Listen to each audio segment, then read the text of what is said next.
Hello everyone, welcome to the course of Heating, Ventilation and Air Conditioning. Today's lecture we will see a ejector, then after ejector refrigeration cycle, then after types of ejector refrigeration cycle. We will know how the ejector refrigeration cycle is working, what are the different function of ejector and what are the construction of ejector. These are all things that we are going to discuss in today's lecture. Myself, Ankit Kumar Mishra, your host or an instructor for this particular course.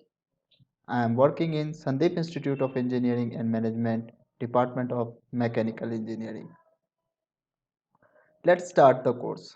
The first thing is, what is ejector? So ejector is a device. This is the construction of this ejector. Sorry.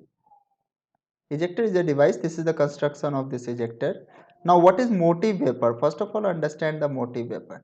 Now motive vapor is some vapor that is coming out from the condenser at very high pressure. Now the pressure of this vapor is very high. Then after there will be a this vapor is supplied to this type of system. Now this system is nothing but a ejector. Now it consists of a three region. First is the mixing chamber. This is our mixing chamber. Now second is shock diffuser and third is the subsonic diffuser. So these are the three chamber in which a machine is divided, and this machine is known as a ejector. Now what is this? This is nothing but a nozzle. A high pressure is coming from this part where it is expanded. Now if high pressure is expanded, its pressure will be decreased, and then after at a constant pressure, now at pressure number 2, it will be mixed with the suction vapor. So this is the vapor that is going to be mixed. Now to mix this vapor, the motive vapor is going to be expand. So if you see the process 1 to 2, 1 to 2, there is the expansion process that can be shown in this graph. So in this graph, pressure along the ejector. So 1 to 2, there is the expansion process where pressure is reduced. Now after reducing the pressure, it comes to the pressure of suction vapor pressure. So at that pressure, the suction vapor is going to be mixed. So that's why this chamber is known as a mixing chamber. Now after this chamber, after the mixing, the gas is going to be supplied in shock diffuser. Now in shock diffuser, what happened? The pressure is slightly going to be rise. Due to that, there is a shocks or vibration it will be happen in this chamber. That's why this chamber is known as a shock diffuser. Then after, there is a diffusion process in which there is a subsonic velocity achieved by the gas. That's why this chamber is known as a subsonic chamber or subsonic diffuser. Now this is that what we are going to supply in the condenser. Okay, so point number 4, again there is a rise in pressure, and that pressure is nothing but a condenser pressure. If we see the same thing on TS diagram, the process 1 to 2, the ideal process should be the entropy will remain constant. And if we are talking about ideally, that this nozzle, if the efficiency of this nozzle is 100%, then one can say that it will behave like a reversible adiabatic process, but actually it is not. So motive vapor will then motive vapor will directly diffuse, or we can say expand in this pressure in this chamber or nozzle, where its pressure is going to decrease. Now pressure, actual pressure line, this is the 1 to 2 process is the actual pressure line where pressure is decreased. Now 2 to 3a, now 2 to 3a there is a mixing, so you can say that the energy is going to be rises. 2 to 3 there is a mixing at constant temperature. Now 3 to 3b, now 3 to 3b there is a shock happen, so that it will increase the temperature over here, although the pressure is also going to increase.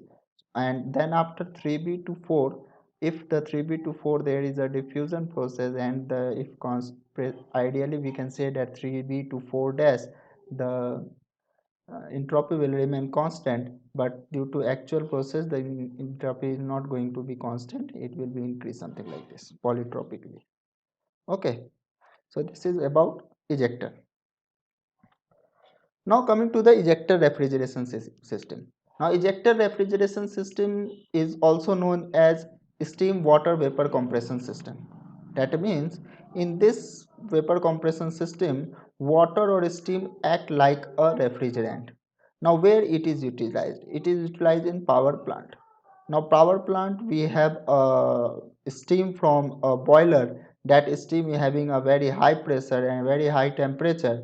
That steam is going to be introduced in ejector, where a vapor from this point, a refrigeration point, is going to be added. Now this suction vapor is added in that steam coming from the boiler, and that goes to the condenser. Now after condenser it goes to the circulating pump, where because we know that in condenser heat is rejected and refrigerant change its phase from the vapor to the liquid. So liquid water is pumped to water is pumped to the boiler.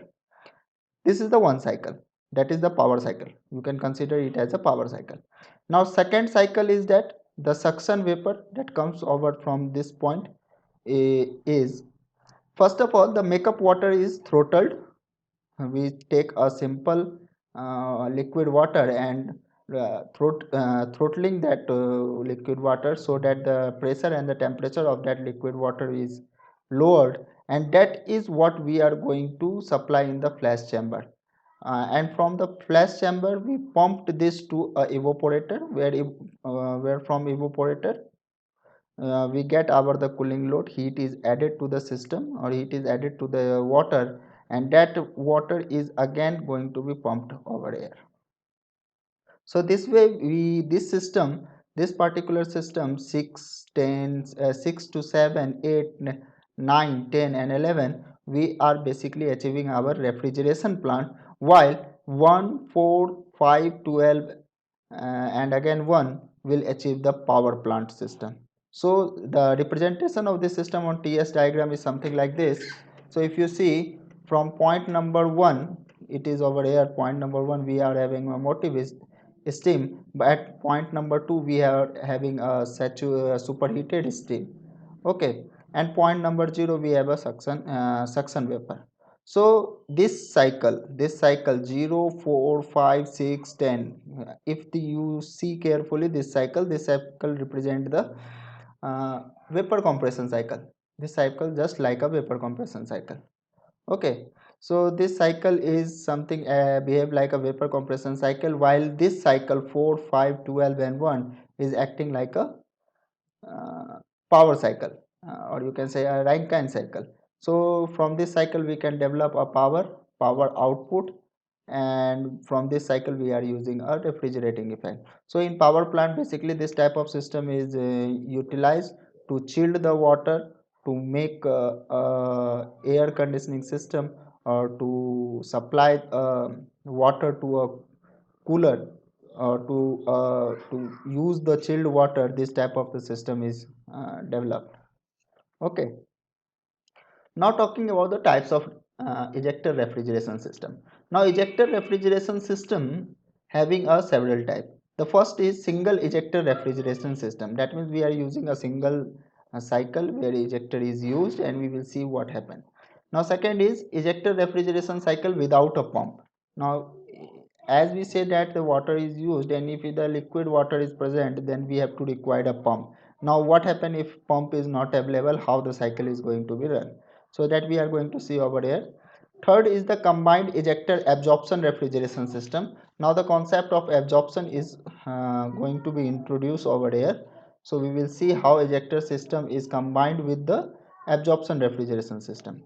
Although the absorption refrigeration system you studied in refrigeration and air conditioning system, refrigeration and air conditioning, where the in absorption refrigeration system, if you remember, there is no compressor. Instead of compressor we are using absorber, pump, then after generator, and then after expansion devices that is used in absorption refrigeration system. Now coming to the next is combined compression ejector refrigeration system. Now this system is basically uh, in use of compressor and in use of ejector. Both are going to be used. Similarly, if you remember the ejector refrigeration system from the previous size, there is the absence of compressor. So compressor is absent, and the instead of compressor we are using ejector. Okay, so one can say that ejector is something like the substitute of compressor. And here we will see what will be the effect if the compressor and ejector both are used. Next is multi-component ejector refrigeration system. Next is transcritical ejector refrigeration system. As you can understand that, you can now understand what is the transcritical system. So when transcritical system is adding with a ejector, how the cycle is going to be operate. So that will be discussed in transcritical ejector refrigeration system. Next is solar power ejector refrigeration system. As you know that for the motive steam we require a very high temperature. So that temperature can also be achieved by using a solar panel. So that solar panel, if you use a solar panel and attach that panel with a ejector refrigeration system, then how it could be work. So that is the types of ejector refrigeration system. Talking about a single ejector refrigeration system. Now single ejector refrigeration system is the basic type, and it also considers the three different types. Now first is the standard single ejector refrigeration system that we are going to discuss today. Single ejector refrigeration system with pre-cooler and preheater. Now if pre-cooler and preheater are used in single ejector refrigeration system, the cycle will be different. Third, the single ejector refrigeration system combined with the power cycle. That I show you how the power cycle with a single ejector refrigeration system is used. That is again we are going to be discussing this point. Now this is the basic diagram for single ejector refrigeration system. Now in single ejector refrigeration system, as you know that there should be a vapor compression cycle. Vapor compression cycle means there should be a compressor, condenser, and in ejector system instead of compressor we are always using the condenser. So if you see, from evaporator stream go from low pressure vapor plus liquid part of the refrigerant or steam that goes to the ejector, and from ejector it goes to the condenser. From condenser it again comes to the throttling device and evaporator. So one can remember that in ejector refrigeration system, ejector is a instrument that can be utilized as instead of compressor. So this part is happen. Again I can tell you that in evaporator there is a heat addition, and in condenser there is a heat rejection. Okay, heat rejection. Now from a condenser, let's say the m1 mass is coming in evaporator, and from evaporator is something like added in ejector. Now from ejector it goes to the condenser, and from condenser that m1 mass now is going to be drawn, and that is going to be circulate from throttling valve and evaporator. Now next is the power cycle. Now the power cycle, if you see, there is a generator heat the steam, or you can say that heat the water into steam, and now that steam is having a very high pressure and temperature is passing through the ejector, where it mix with this steam is known as a motive steam, or you can say as a motive vapor. Now that motive vapor is going to be mixed with the liquid going to be the mixed with the liquid or vapor mixture of steam that comes from the evaporator. Let's say this is m2 mass. Now m2 mass and m1 mass is going to be mixed, and then after it coming from the ejector where m1 plus m2 is added, and that is going to be passed in condenser. From condenser, m1 mass is going to be diverted to the throttling valve, while remaining part, that is nothing but a m2 is mass is going to the pump.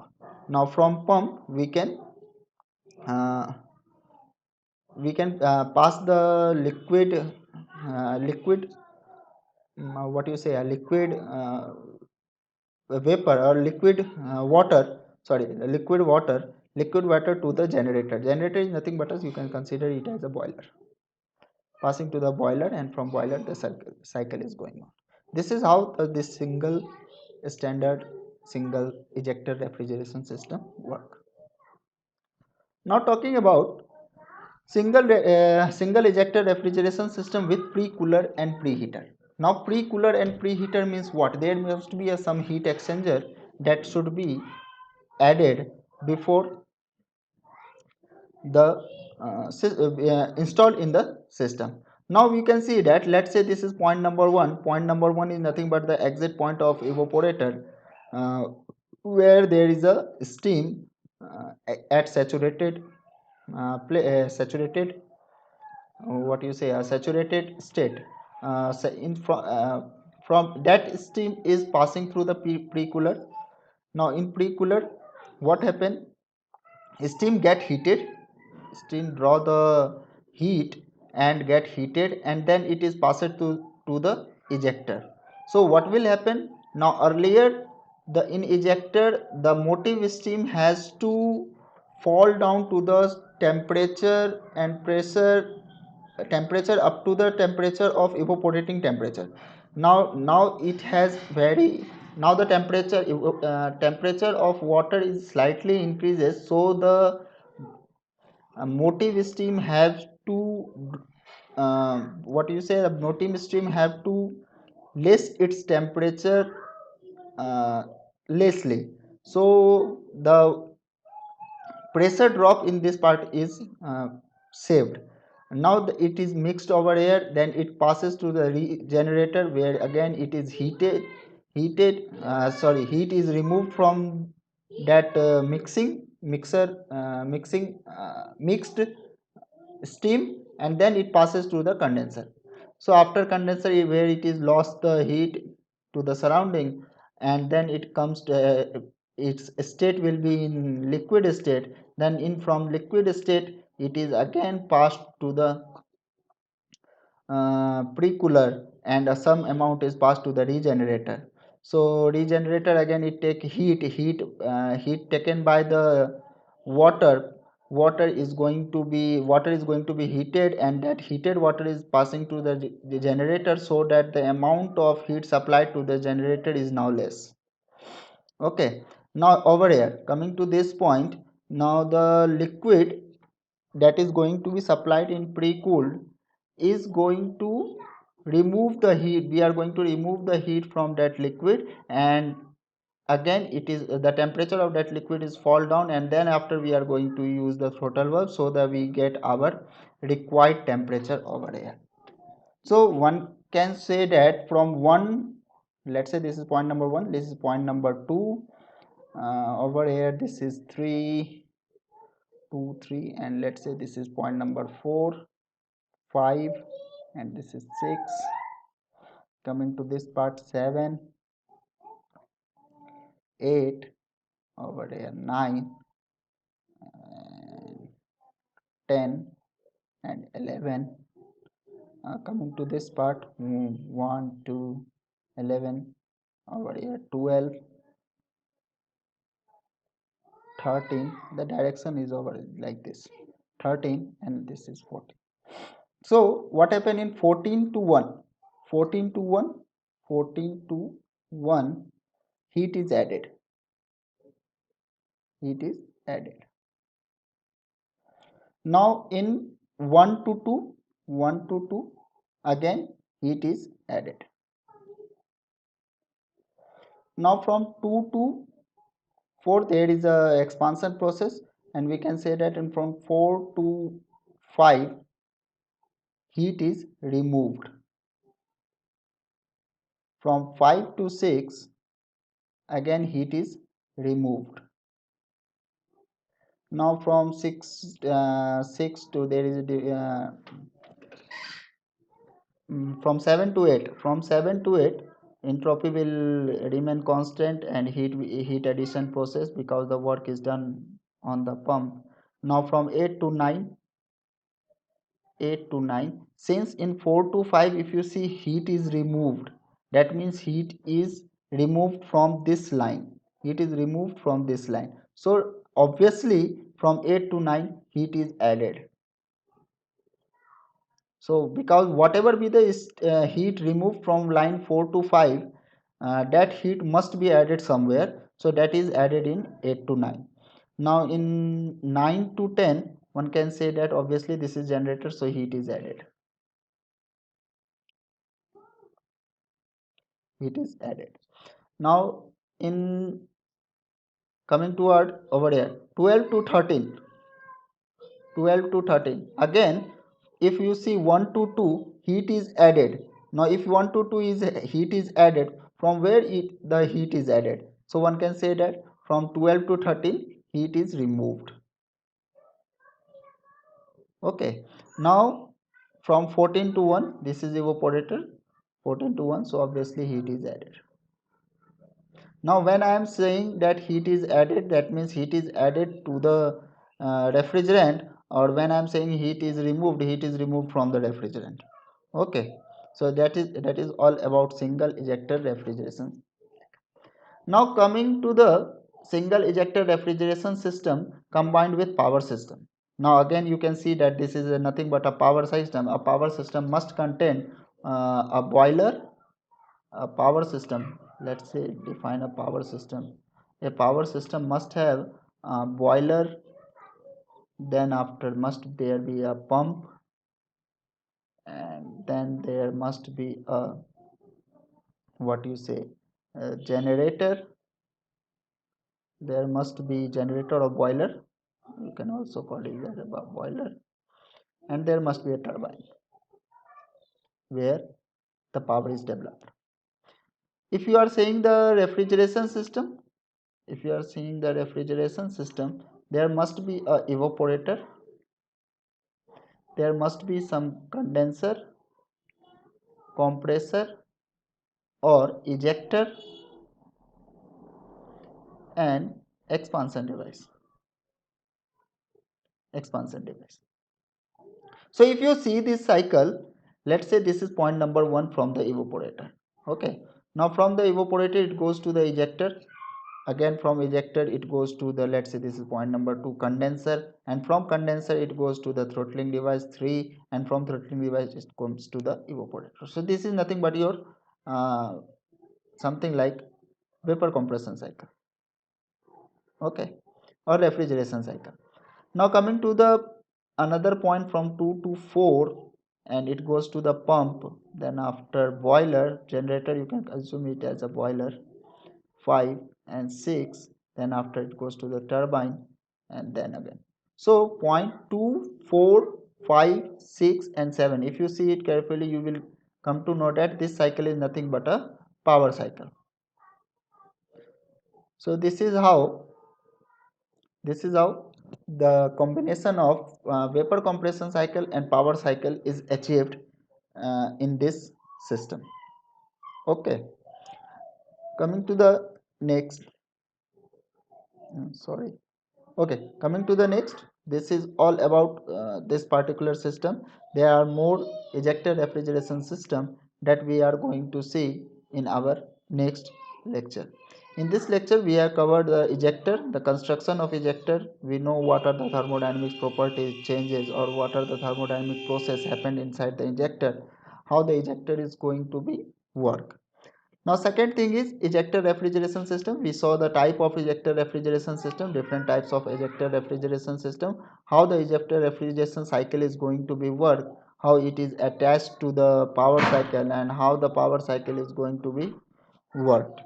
Okay, next is the type of ejector refrigeration cycle. We also cover the type of different type of ejector refrigeration cycle in this part. Few of the ejector refrigeration cycle is left, so that will be we will discuss in next lecture. I hope you understand the lecture and you like the lecture. Thank you.